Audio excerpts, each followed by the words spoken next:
Hello दोस्तों, good morning. मैं हूं शुभम और आप देख रहे हैं मेरे यूट्यूब चैनल नेचुरल ब्यूटी में आप सभी लोग का स्वागत है। दोस्तों, आइए आप लोग को बीएड फर्स्ट ईयर का जो पेपर 3 होता है लर्निंग एंड टीचिंग, उसका मैं कुछ इंपॉर्टेंट क्वेश्चन मतलब कि वीवीआई क्वेश्चन एग्ज़ाम की दृष्टि से जो भी पूछे जा सकते हैं वो सब मैं करवा रहा हूँ। ठीक है, तो आप लोग ये सब नोट करते चलिएगा। ठीक है, और बहुत डीपली में पढ़ाऊँगा। ठीक है, जितने भी क्वेश्चन रहेंगे सबको डीपली ले चलूँगा। ठीक है, तो आइए पहला क्वेश्चन क्या है। देखिए, पहला क्वेश्चन है कि सीखने के अंतर्दृष्टि सिद्धांत का वर्णन करना है। ठीक है, describe the inside theory of learning. अंतर्दृष्टि या फिर कह सकता है, यहाँ पे पूछ सकता है कि सीखने के सूझ के सिद्धांत का वर्णन करना है। ठीक है, तो वर्णन करना है, तो आइए स्टार्ट करते हैं हम लोग। तो देखिए, समग्राकृति के सिद्धांत को ही क्या कहते हैं? अंतर्दृष्टि का सिद्धांत कहते हैं। समग्राकृति मतलब कि क्या होता है? समग्र, पूरा का पूरा, ओवरऑल। ठीक है, इसी को बोलते हैं समग्र। तो इसी के सिद्धांत को क्या बोलते हैं हम लोग? अंतर्दृष्टि का सिद्धांत बोलते हैं। ठीक है, theory of learning by insight, मतलब कि अचानक। इनसाइट का मतलब क्या होता है? अचानक से। ठीक है, अचानक ही कोई भी सॉल्यूशन मिल जाए। इस सिद्धांत के जन्मदाता कौन थे? जर्मनी के मनोवैज्ञानिक मैक्स बर्दिमर महोदय माने जाते हैं। इस सिद्धांत को आगे बढ़ाने में कर्ट कोफका और कोहलर, अल्फगंग कोहलर मतलब कि कर्ट कोफका जो थे से सहयोग करता थे, और एक और ये आप लोग का कर्ट लेविन, कौन थे? Kurt Lewin. ठीक है, कर्ट लेविन जो थे, ये दोनों क्या थे? सहयोग करता थे। और ये अल्फगंग जो कोहलर थे, ये क्या थे? प्रयोगकर्ता थे, जो कि बनमानुष पे प्रयोग किए थे। आगे देखने को मिलेगा आप लोग को प्रयोग। ठीक है, नेक्स्ट आइए।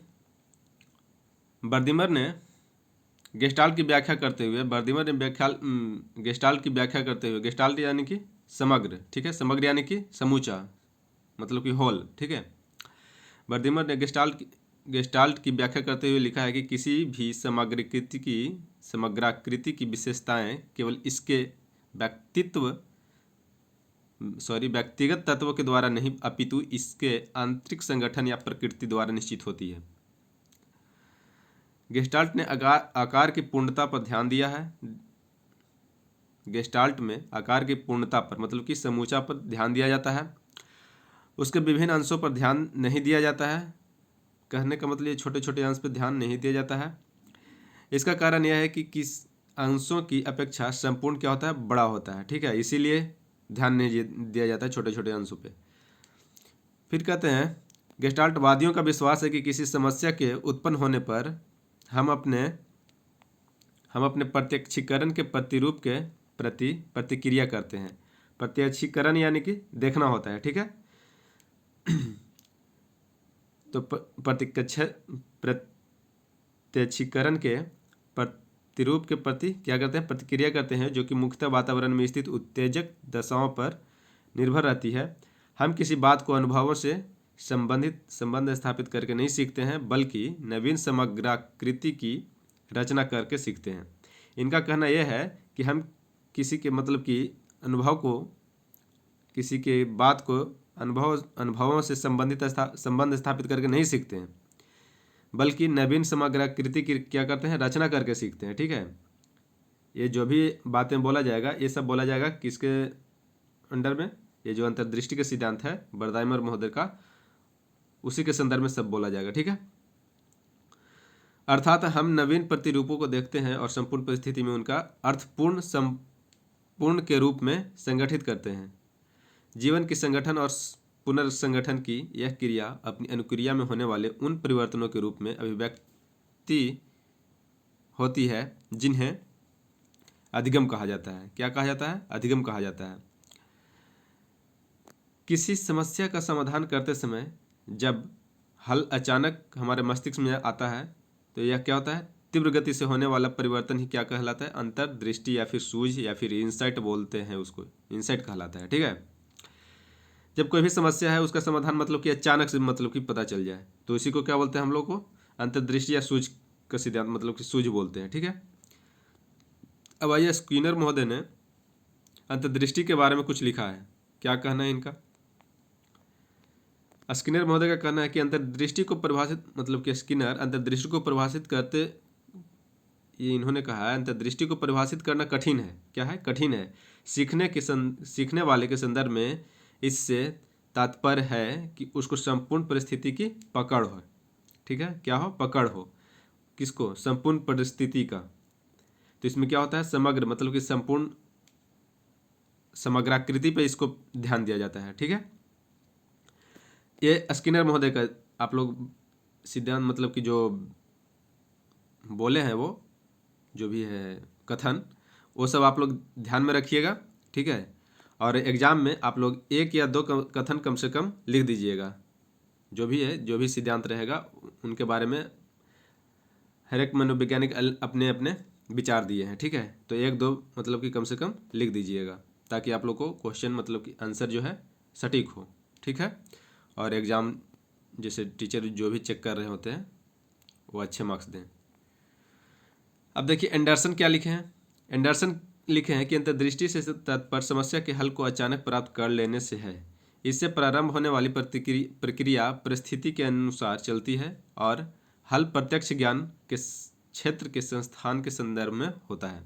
एक इनका कथन था, एंडरसन का कथन था। ठीक है, सूझ या अंतर्दृष्टि द्वारा सीखने का सिद्धांत कोहलर के नाम के साथ जुड़ा हुआ है, क्योंकि उसने इस क्षेत्र में अनेक प्रयोग किए हैं। ठीक है, तो कोहलर जो थे आप लोग को बताया पहले ही कि ये क्या किए थे? प्रयोग किए थे। प्रयोग किए थे किस पे? तो आइए जानते हैं प्रयोग किस पे किए थे। कोहलर का प्रयोग, कोहलर महोदय की अंतर्दृष्टि द्वारा अधिगम के क्षेत्र में अनेक प्रयोग किए गए। इनके द्वारा किए गए प्रयोगों में से एक प्रयोग का वर्णन इस प्रकार है। देखिए, कोहलर ने सुल्तान नामक एक चिंपांजी को एक पिंजरे में क्या किया? बंद कर दिया। पिंजरे में एक छड़ी रखी गई और पिंजरे के बाहर केले इतनी दूर पर रखे गए कि चिंपांजी उसको अपने हाथ से प्राप्त न कर सके। ठीक है, प्राप्त ना कर सके। केले को देखकर चिंपांजी उसको प्राप्त करने के लिए क्या हो गया? व्याकुल हुआ। क्यों व्याकुल हुआ? क्योंकि चिंपांजी को केला बहुत पसंद होता है। ठीक है, इसीलिए केले को उसको पाने के लिए उत्सुकता उसको बढ़ी। ठीक है, और उसने केले को प्राप्त करने के लिए अनेक प्रयास किए, किंतु केले इतनी दूर पर थी कि बिना छड़ी की सहायता से उसको प्राप्त करना कठिन था। मतलब कि पिंजरा था, पिंजरे में जो भी बनमानुष था और केला मान के चलिए कि यहाँ पे था।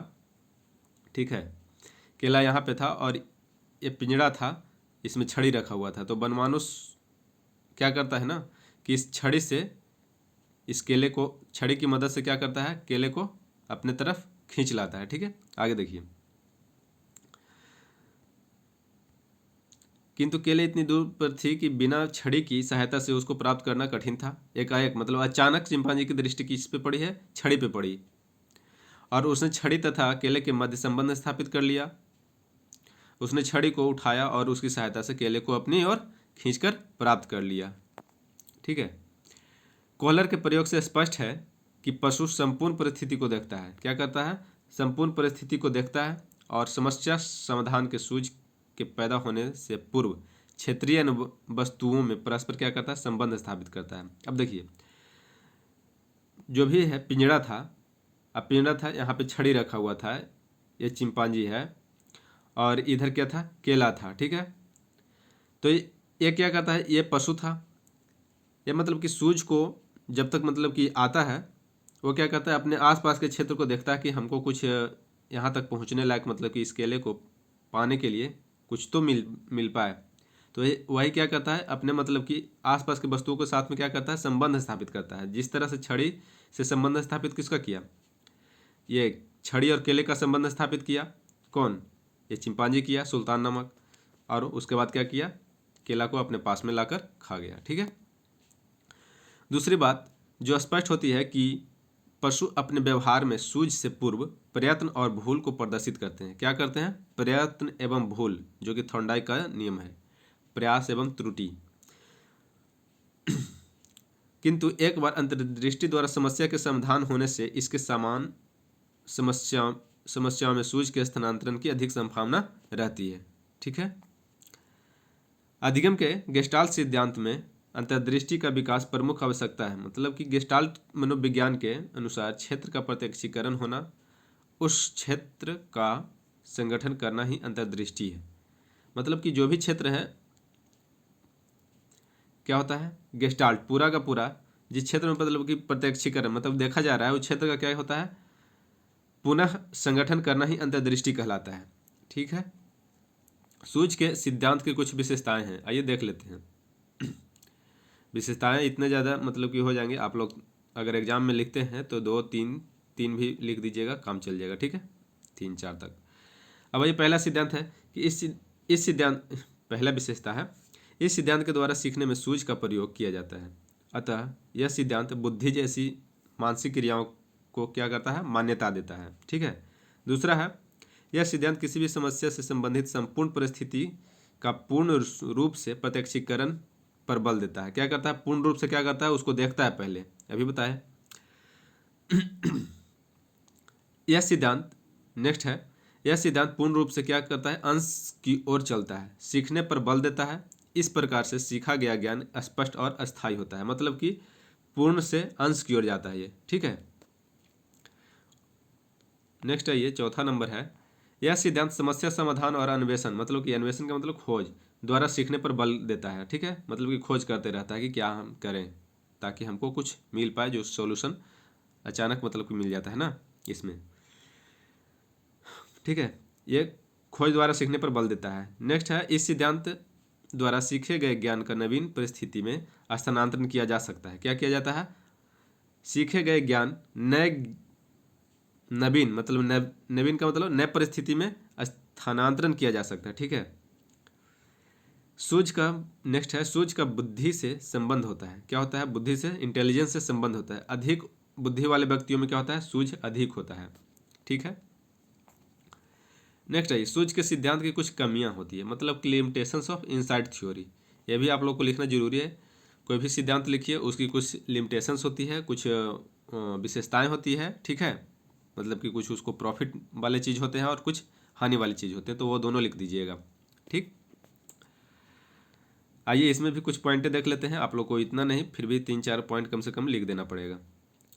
अब आइए, पहला है लिमिटेशंस क्या है कि प्रत्येक ज्ञान को सूझ द्वारा नहीं सीखा जा सकता। ये तो बात सही है कि प्रत्येक ज्ञान को सूझ द्वारा मतलब अंतर्दृष्टि द्वारा नहीं सीखा जा सकता। इसके साथ ही प्रत्येक समय व्यक्ति भी सूझ द्वारा नहीं सीख सकता है।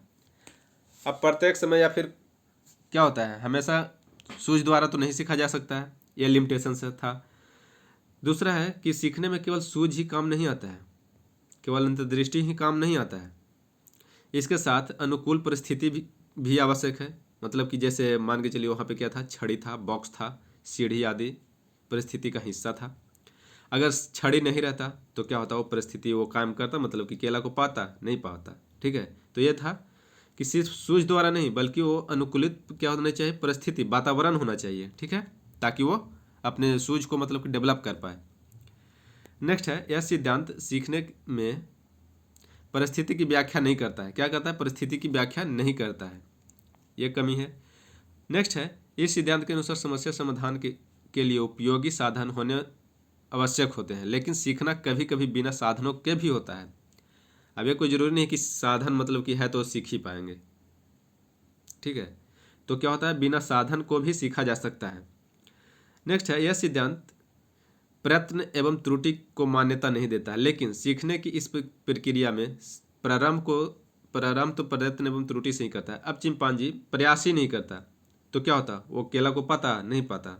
इसीलिए सूझ को मतलब कि ये करने के लिए, सीखने के लिए, लाने के लिए क्या करता है, पहले जो भी है इंसान हो या प्राणी हो, प्रयत्न एवं त्रुटि के मतलब कि पहले प्रयास करेगा, कुछ गलतियां करेगा, उसके बाद सीखता है। नेक्स्ट है, सीखने के लिए केवल सूझ ही नहीं, अभ्यास एवं क्या है, अनुभूति भी आवश्यक होती है। अभ्यास का मतलब प्रैक्टिस, और अनुभूति मतलब कि रिवाइज करना भी जरूरी हो जाता है। ठीक है। नेक्स्ट आइए, ये हो गया आप लोग का लिमिटेशंस ऑफ इनसाइट थ्योरी। अब देखिए, अंतर्दृष्टि को प्रभावित करने वाले कुछ कारक हैं। ठीक, कौन कौन से कारक हैं, आइए।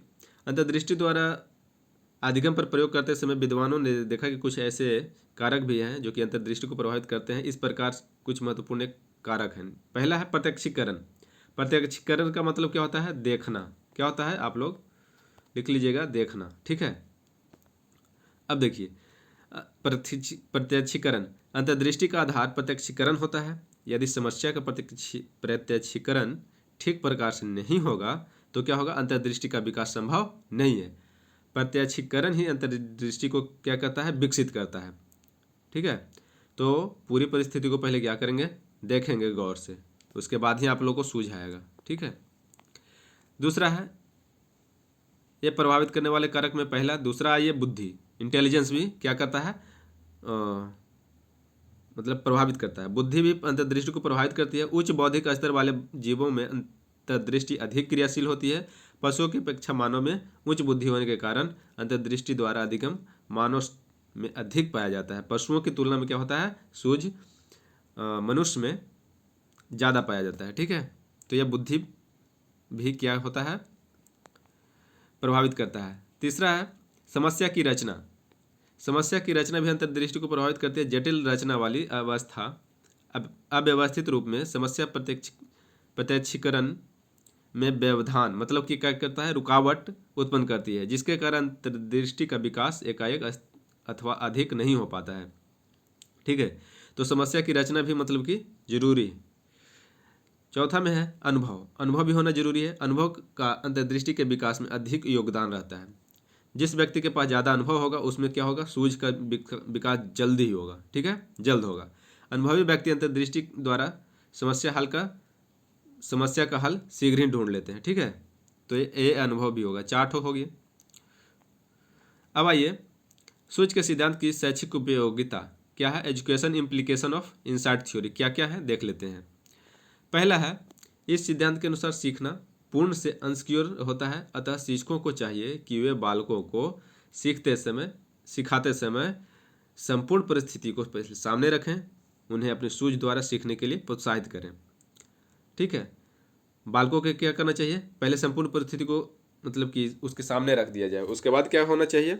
अपने सूझ द्वारा सीखने के लिए प्रोत्साहित करना चाहिए बालकों को। ठीक है। दूसरा है, शिक्षकों को बच्चों की आयु, परिपक्वता एवं बुद्धि के अनुरूप ही उनके सामने समस्या प्रस्तुत करनी चाहिए।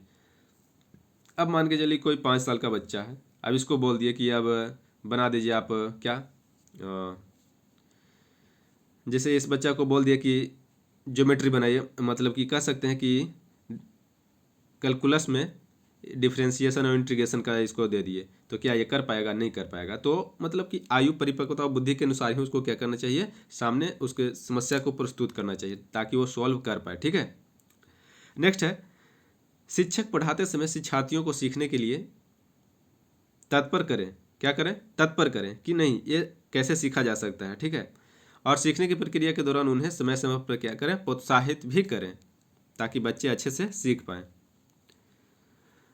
नेक्स्ट है डी नंबर कि सूझ और बुद्धि में संबंध होता है, इसीलिए बच्चों की पाठ्य सामग्री का निर्माण करते समय उनके बौद्धिक विकास का भी ध्यान रखना चाहिए। जो भी पाठ्य सामग्री का निर्माण करते हैं उसमें क्या करना चाहिए? उसका बौद्धिक विकास का भी ध्यान रखना चाहिए ताकि बच्चे ये नहीं मतलब कि ये कर पाए कि उनको ये नहीं मतलब आ पाएगा और वो सब चीज़ें। ठीक है। इसीलिए बौद्धिक विकास का भी ध्यान रखना पड़ेगा। नेक्स्ट है, सूझ का संबंध परिपक्वता से भी होता है, इसलिए पाठ्यचर्या का निर्माण करते समय उनके आयु एवं परिपक्वता का भी ध्यान रखना चाहिए। नेक्स्ट है, अंतर्दृष्टि द्वारा सीखने में प्रेरणा का अधिक योगदान रहता है। क्या होता है? अंतर्दृष्टि द्वारा सीखने में प्रेरणा का मतलब मोटिवेशन। क्या होता है? मोटिवेशन। ठीक है। मतलब कि किसी भी व्यक्ति को अगर मोटिवेट करते हैं तो क्या होता है? अंतर्दृष्टि उसको में जल्दी आएगा। ठीक है। तो यह अधिक योगदान रहता है। अंतर्दृष्टि का विकास तभी संभव है जबकि उद्देश्य छात्रों को स्पष्ट होंगे तथा छात्रों के लिए क्या होगा? उपयोगी होंगे। उद्देश्यों का स्पष्टीकरण करके अध्यापक बालकों को प्रेरित कर सकता है कि ठीक है। तो दोस्तों ये थी आप लोग की, लास्ट में अगर चाहें तो निष्कर्ष लिख सकते हैं, मतलब कि लास्ट में जो भी है निष्कर्ष। अब निष्कर्ष में क्या क्या लिखेंगे? तो कुछ चीज़ें जैसे गेस्टाल्ट है तो समग्र सिद्धांत का लिख दीजिएगा कुछ 1-2 लाइन। उसके बाद कुछ अपने मतलब कि आपको लगता है कि नहीं क्या सुधार, मतलब कि ये चीज़ करना चाहिए तब ऐसे होगा, तो दो ज़्यादा से ज़्यादा 5 लाइन लिख सकते हैं निष्कर्ष में, ये आप लोग के लिए अच्छा रहेगा। ठीक है, तो दोस्तों ये थी आप लोग की मतलब कि पेपर 3 का क्वेश्चन, सीखने की अंतर्दृष्टि का सिद्धांत का वर्णन। ठीक है, फिर मिलते हैं नेक्स्ट वीडियो में। अगर वीडियो अच्छा लगा होगा तो लाइक कीजिए, सब्सक्राइब कीजिए और अपने दोस्तों में शेयर करते रहिए। Thank you.